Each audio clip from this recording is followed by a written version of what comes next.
নদিয়া সোনা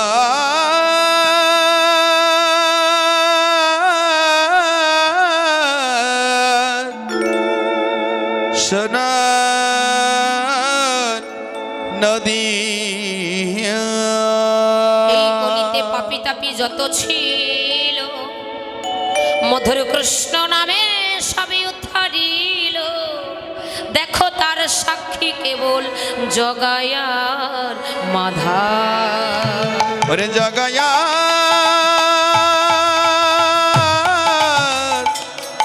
জগায়া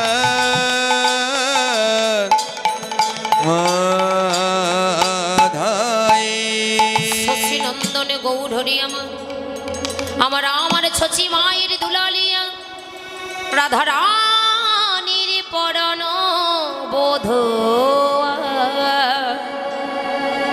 যোগী যারে যোগে পায় না ধেনি যারে ধ্যানে পায় না সাধক যারে সাধনায় পায় না এহান বিরিঞ্চি বাঞ্ছিত ধনে কলিজীবের আরাধ্য দেবতা আমার পতির পাবন শ্রীমানে গৌর সুন্দর আজ নিজেই আচরিয়া ধর্ম জগৎকে শিখাবেন বললেন সেই নিত্য গোলক বৈকুণ্ঠ পরিহারে করে এই ধরার ধুলিতে অবতীর্ণ হলেন আর এই নদিয়ার মাটিতে অবতীর্ণ হয়ে আমাদের মতো কলিজীবীর মলিন দশা দেখে এই কলিজীবীদের উদ্ধার করিবার লাগি যে ধনে গোলকে গোপনে ছিল সেই মধুমাখা হরি নামের ডালে প্রেমের ডালে ভগবান নিজেই মাথায় করে নিয়ে এই নদিয়ার মাটিতে অবতীর্ণ হয়ে প্রত্যেকটি যাবে জীবের দ্বারে দ্বারে গিয়ে সেই মধুমাখা নাম বেলায়ে দিবে না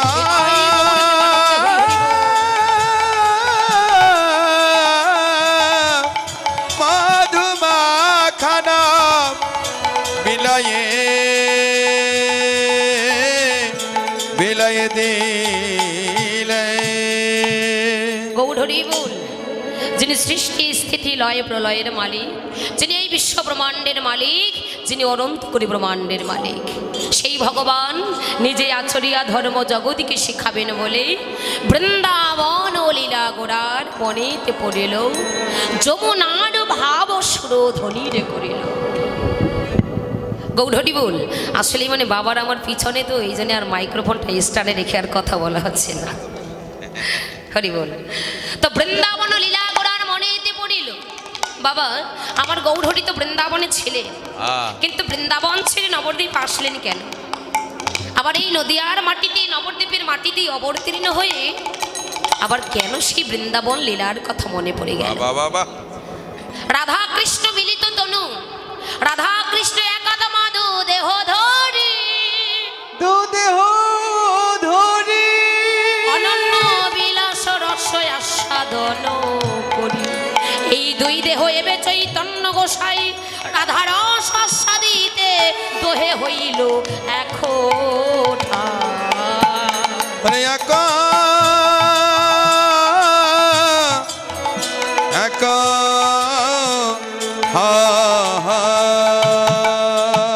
রাধা কৃষ্ণ মিলিত তনু দুই দেহ ধরে যে প্রেম আস্বাদনই করেছিলেন আমার প্রাণ গৌর হরির মনে সেই প্রেমলীলার কথা মনে পড়ে গেছে ভগবান কৃষ্ণ মনে মনে চিন্তা করে বললেন আমি বহুদিনই করিনি প্রেমধন বিতরণ আর প্রেমধন বিনে নেয় জীবের উদ্ধার সাধন আমি বহুদিন ধরে অনেক দিন ধরে এই জগৎ জীবের দ্বারে প্রেমধন বিতরণ করি না সত্য ত্রেতা দাপর তিনটি যুগকে অতিক্রম করে এবারে কলিতে যেহেতু ভক্তির দ্বারে আমি অবতীর্ণ হয়েছি তো কলির ভক্তির দ্বারে আমি প্রেমধন বিতরণ করে যাব তো কলির ভক্তির দ্বারে যে প্রেমধন বিতরণ করতে চেয়েছেন ভগবান যে ধন বিতরণ করতে চেয়েছেন সেই ধনে কিন্তু আমার ভগবানের কাছে নেই তাহলে কি করে বিতরণ করবে অপরদিকে আবার জীব শিক্ষার লাগে ভগবান এই ভক্তির দ্বারে চতুর্বর্গের ফল দিয়েছেন চতুর্বর্গের ফলটা কি বাবা বললেন এই তো ধর্ম অর্থ কাম মোক্ষ হে কলিরজি আমি তোদের দ্বারে ধর্ম দিয়েছি তোমরা ধর্ম করো ধর্ম করলে কি হওয়া যায় বাবা বললেন ধর্ম করলে ধার্মিক হওয়া যায়, কিন্তু তবু কিন্তু তোমরা আমাকে এই হাতে লাভ করতে পারবে না। বাবা, আমি তোদের দ্বারে অর্থ দিয়েছি, তোমরা অর্থ উপার্জন করো, ধনী হও, কিন্তু টাকা পয়সা দিয়ে ভগবানকে দেখা যায়? কেনা যায় বাবা? যায় না। তোদের দ্বারে কাম দিয়েছি এবং সাধন ভজনের জন্য আমি মুখ্য পথ দিয়েছি, কিন্তু হে কলির কলুষিত জীব, বাবা, তবু তোমরা কোনোদিন আমাকে এই হাতে লাভ করতে পারবে না। তবে কি করে লাভ করা যাবে বাবা? যিনি সর্বৈশ্বর্যপূর্ণ ভগবান, তিনি যে প্রেমধনে বিতরণ করতে চেয়েছে, আবার সেই ধনটা ভগবানের কাছে নেই, মনে মনে ভাবনা করছেন পাবো কোথায়?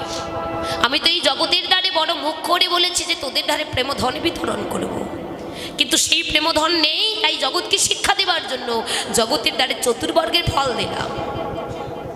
আর এই কলিজীবের দ্বারা যে চতুর্বর্গের ফল দিয়েছেন, এখানে মহাজন বললেন ওই চতুর্বর্গের ফল দিয়েও তোমরা আমার ভগবানের কৃপা লাভ করতে পারবে না। তাহলে কি করে ভগবানের কৃপা লাভ করা যাবে? বলে চতুর্বর্গের ফল দিয়ে লাভ করা যাবে না, কারণ তাকে পেতে হলে ধন সম্পদ, টাকা পয়সা, বাড়ি গাড়ি, কোনো অর্থ, কোনো পাত্রের প্রয়োজন হয় না। ভক্তি সিদ্ধান্তে বললেন তাকে পেতে হলে সর্বপ্রথম দরকার প্রেম আর ভক্তি, ভক্তি আর বিশ্বাস। বিনা প্রেমেছে নাহি মিলে নন্দলালা। ভক্তি ছাড়া, প্রেম ছাড়া কখনো ভগবানের করুণা, ভগবানের কৃপা লাভ করা যায় না। ভক্তি যার কৃষ্ণ তার, কিন্তু ভক্তি না থাকলে কৃষ্ণ দেখিলে বা তার কি হবে? এই যে বিশ্বাস, বিশ্বাসটা কেমন বাবা? যেমন বাতাস বইতেছে, বাতাস বইতেছে, কিন্তু বাতাসকে কখনো ধরা যায়? আমরা দেখতে পারি, আমরা দেখতে পারি হয়তো গাছের লতা পাতাগুলো একটু দুলছে, সেটাই মনে করতে পারছি, কিন্তু সত্যি কিন্তু বাতাসটাকে দেখা যাচ্ছে না। এটা আমরা কি করতে পারছি? অনুভূতি করতে পারছি। বাতাস বইতেছে, এটা যেমন আমরা অনুভূতি করি, তেমনি ভগবান আছে বলে এই বিশ্বাসটা আমাদের হৃদয়ে থাকতে হবে। বিশ্বাসটা কেমন মহাভারতে প্রমাণ দিলে, একটি 18 বছরের ছেলে তেঁতুল গাছের নিচে বসে ধ্যান করছে, সে কতদিন পর ভগবানের কৃপা লাভ করতে পারবে? ঠিক সেই সময় নারদ মুনি পথ পেরিয়ে যাচ্ছিলেন ভগবানের কাছে। যখন পথ পেরিয়ে ভগবানের কাছে যাচ্ছে, ঠিক সেই সময় 18 বছরের ছেলেটি নারদ মুনিকে দেখে বলছে, এই যে ও মুনিব, তুমি কোথায় যাচ্ছ গো? কেন? আমি ভগবানের কাছে যাচ্ছি। মুনিবর, তুমি ভগবানের কাছে যাচ্ছ? ঠিক আছে, তাহলে তুমি একবার আমার হয়ে করুণা করে, কৃপা করে তুমি একবার আমার হয়ে ভগবানকে বলবে। তোমার একটি 18 বছরের ছেলে তেঁতুল গাছের নিচে বসে ধ্যান করছে, বলো প্রভু সে কতদিন পর তোমার কৃপা লাভ করতে পারবে? নারদ মুনি ভগবানের কাছে গিয়ে বললেন, প্রভু তোমার একটি 18 বছরের ছেলে তেঁতুল গাছের নিচে বসে ধ্যান করছে, বলো প্রভু সে কতদিন পর তোমার দেখা পাবে? প্রভু আমার বললেন, মুনিবর তুমি যাবার বেলা বলে দিও, ওই তেঁতুল গাছে যত পাতা আছে ততবার তোমাকে আপ ডাউন করতে হবে, এই পৃথিবীতে আসা যাওয়া করতে হবে, তবেই তো তুমি তার দেখা পাবে। ফেরার পথে নারদ মুনি যখন 18 বছরের ছেলেটিকে ডেকে বলেন, শোনো বৎস, প্রভু বলেছে ওই তেঁতুল গাছে যত পাতা আছে ততবার নাকি তোমাকে এই পৃথিবীতে আপ ডাউন করতে হবে, আসা যাওয়া করতে হবে, তবে নাকি তুমি তার দেখা পাবে। কথাটি শুনে ছেলেটি লাফিয়ে উঠেছে, বাবা বলিহারি যা, ভগবান তো বলেছে আজ না হোক কাল, কাল না হোক পরশু আমি তার দেখা পাবো। এই যে বিশ্বাস, এই বিশ্বাসে ভগবান নারায়ণ আর দূরে থাকতে পারলেন না, ছুটে এসে পিছনে দাঁড়িয়ে আছে। নারদ মুনি দেখে বললেন, প্রভু গো তুমি যে এখনই বললে তেঁতুল গাছে যত পাতা আছে ততবার নাকি আপ ডাউন করতে হবে, কিন্তু তুমি এখন এলে যে? বললেন, মুনিব এটাই তো তুমি বুঝলে না, ওর ভক্তি, ওর ধৈর্য, ওর বিশ্বাস আমাকে আর দূরে থাকতে দিল না, তাই আমি তড়া করি এখনই ছুটে এলাম। তাই তো ভক্তি যার কৃষ্ণ তার, ভক্তি না থাকলে কৃষ্ণ দেখিলে বা তার কি হয়? বাবা তাই আমার ভগবান আবার মনে মনে চিন্তা করছেন যে ধন বিতরণ করতে চেয়েছে ওই ধন তো আমার কাছে নেই, তাহলে পাবো কোথায়? বাবা ভক্তির ভাণ্ডারটা কি ছিল? শাস্ত্রী বললেন ভক্তির ভাণ্ডার হলো প্রেমময়ী শ্রীমতী রাধা ঠাকুরানী। বাবা কৃষ্ণ বললেন আমি যদি রাধারানীর কাছে ভক্তি চাই, রাধে ও রাধে তুমি আমায় ভক্তি দাও তো। আরে রাধারানী হয়তো দিতে চাইবে, কিন্তু তার সঙ্গিনীগণ তো আমায় দিতে দেবে না। তাহলে কি করতে হবে? ভক্তের জন্য আমায় চুরি করতে হবে। আমি যদি ভক্তের জন্য চুরি করি আমার কোনো অপরাধ হবে না। না, তাই করলো চুরি বৈষ্ণব। কি চুরি করলেন বাবা? ভক্তির ভাণ্ডারকে চুরি করলেন। লুকাবেন কোথায়? যারা চোর, চুরির স্বভাব চুরি করা, কিন্তু চুরি করে যদি ওই মালটা ডাইরেক্ট সাপ্লাই দেওয়া হয়, ডাইরেক্ট যদি ছেল দেওয়া হয় ধরা পড়বে, তাই না বাবা? চুরি করে অন্তত কিছু সময়ের জন্য লুকিয়ে রাখতে হবে, তারপর যদি এটা ছেল দেওয়া হয় আর কিন্তু ধরা পড়বে না। তাই করলো চুরি বৈষ্ণব। বৈষ্ণব ভক্তির ভাণ্ডারকে চুরি করলেন। লুকাবেন কোথায়? এই তো নদিয়ায় এসে ছুচি গর্ব সিন্ধু মাঝে বদনিতাই গৌড় হরি বল বলে ভক্তির ভাণ্ডারকে লুকিয়ে হরি বল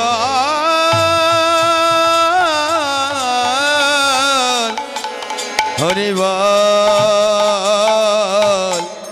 হরি বল। কিন্তু ভক্তির অধীন ভগবান। আমার ভগবানের কাজ কি মাগো? ভক্তের মনোবাঞ্ছা পূরণ করাই হলো আমার ভগবানের কাজ। এবার ছচি গর্ভসিন্ধু ভেদ করেছে। ছচি গর্ভসিন্ধু যেই না ভেদ করলেন, নদিয়ার নাগরিকগণ বললেন ছচি রে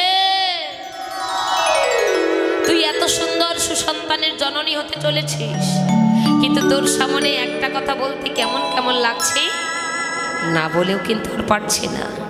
তুই যে সুসন্তানের জননী হতে চলেছিস, তোর ওই সন্তান জন্ম নেবার পর তোর ওই সন্তান কিন্তু আর বাঁচবে না। আর যদি তোর সন্তানকে বাঁচাতে চাস তাহলে তোর বাড়িতে যে নিম গাছটা আছে, ওই নিম গাছের তলায় তুই তোর আতুর ঘরটা করিস, তাহলে তিতোর ভয়ে জমদূতে সে আর তোর বাচ্চাকে নিয়ে যেতে পারবে না। নাগরীদের কথা শুনে ছচি মাতা তাই করলেন। ওমা আতুর ঘর কি বোঝে? এখনকার মায়েদের আদর বেশি, মায়েরা আর বোঝে না, জানে না। হ্যাঁ, তাই আতুর ঘর অনেকেই নাও বুঝতে পারে। তো সেই নিম গাছের তলায় আতুর ঘরটা করলেন। এত সুন্দর নিমার জন্ম হলো, কিন্তু এখানে তত্ত্বটা কি লুকিয়ে আছে মা দেখুন। নিমাই যেন মায়ের দুগ্ধ পান। ওরে নিমো তলে জনম রে নিমা,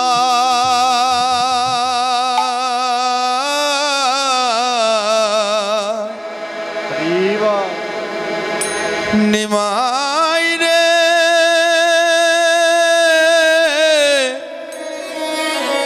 নিমাই, ওরে নিমের ছেড়ো পাতা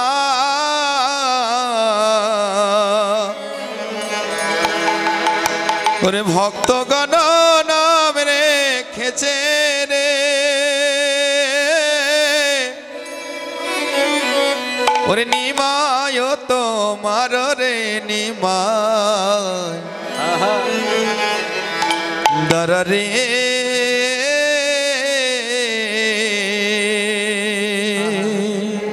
হরি বল।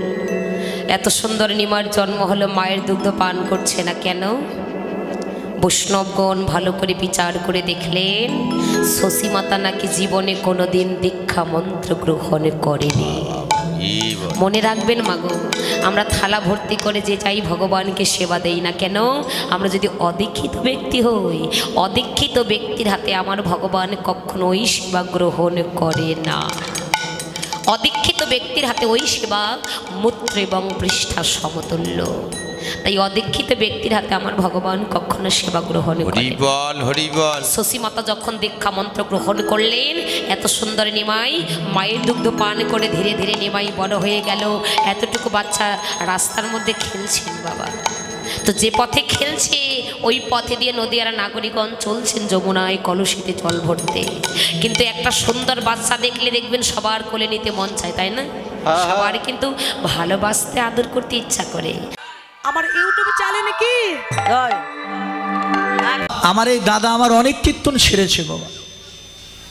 আমার এই কীর্তন মিডিয়া 10 লিখলে বহু কীর্তন, আমার কীর্তন, অন্যান্য কীর্তন, বাউল গান, কবি গান, শব্দ গান, লীলা কীর্তন, নাম কীর্তন, অনেক কিছু পাবেন।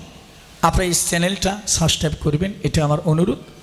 এই যে কীর্তন মিডিয়া দাদা, খুব ভালো দাদা আছে, সবাই চলে গেলে এটা যাবেন, এটা থাকবি, খুব ভালো। এনার চ্যানেলে ভালো ভালো কীর্তন আছে, কীর্তন মিডিয়া 10 লিখবেন, অনেক কীর্তন আসবে, আপনারা শুনবেন।